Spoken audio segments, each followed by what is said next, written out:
I first heard the word transition in my high school English class.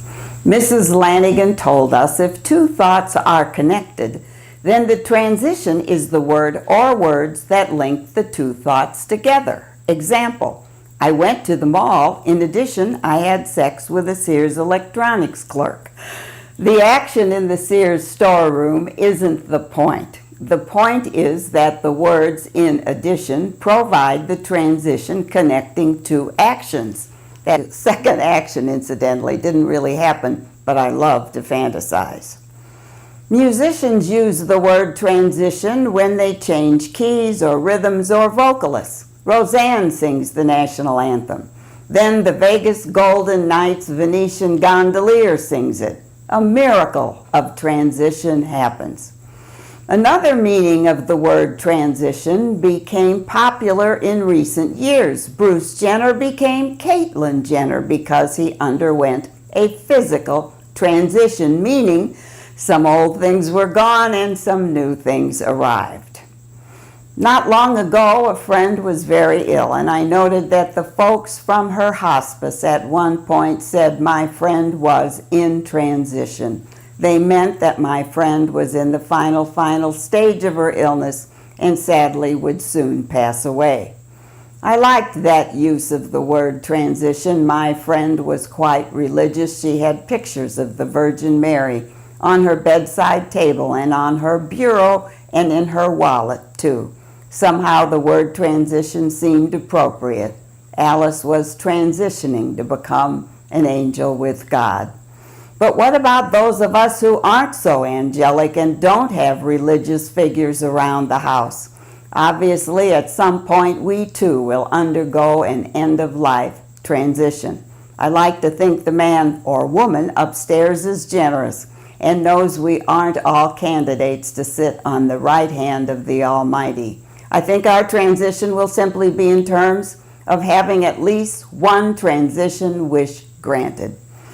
I never wanted to be an angel, but I wouldn't mind being a beautiful butterfly or a cool wind on a hot day in Las Vegas. I might also wish to be a long-legged Las Vegas showgirl. At the Luxor, I'd be on posters, I'd be perky, and I'd have different thongs for every day of the week. Or maybe to see above the crowd, I could be a giraffe at an MGM Grand Garden Arena concert. Being less generous, I could also be a painful, persistent intestinal virus in the person who first thought charging for parking in Las Vegas was a good idea. Or I could maybe be an enthusiastic champagne toast to the individual who had the great idea of installing reclining chairs in movie theaters.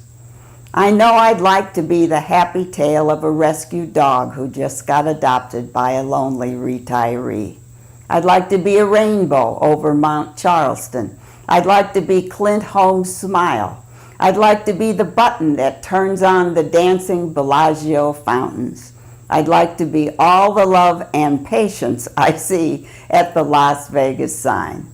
I'd like to be Kelly Clinton's wig collection. One day I'd be Elvis, then I could be Cher, or Jerry Lewis, or Judy Garland, or Wayne Newton, or Kim Kardashian. Incidentally, I'd want my wigs to be worn more often than they have been lately. I would also like to be a do not call list that works. I also would like to be Mike Clark's keyboard and ride with him from place to place, have him gently plug me in and regularly play me, sometimes with a soft, gentle touch, and sometimes with intensity that is part of his musical passion. We'd make beautiful music, the two of us. Mike and I would go home together, too. I'd like to be Carrot Top's mother. I don't know why I say that. I just think it would be interesting. I'd like to be a herd of buffaloes who show up at a buffalo machine just as my cousin from Iowa is about to lose the last of her gambling money. I'd like to be Maxine Gaines' diary, and I'd like to be the cherry on top of an ice cream sundae. My personal transition may be a sad occasion for a moment, especially for me, but then it will be so much fun. Look at all my options.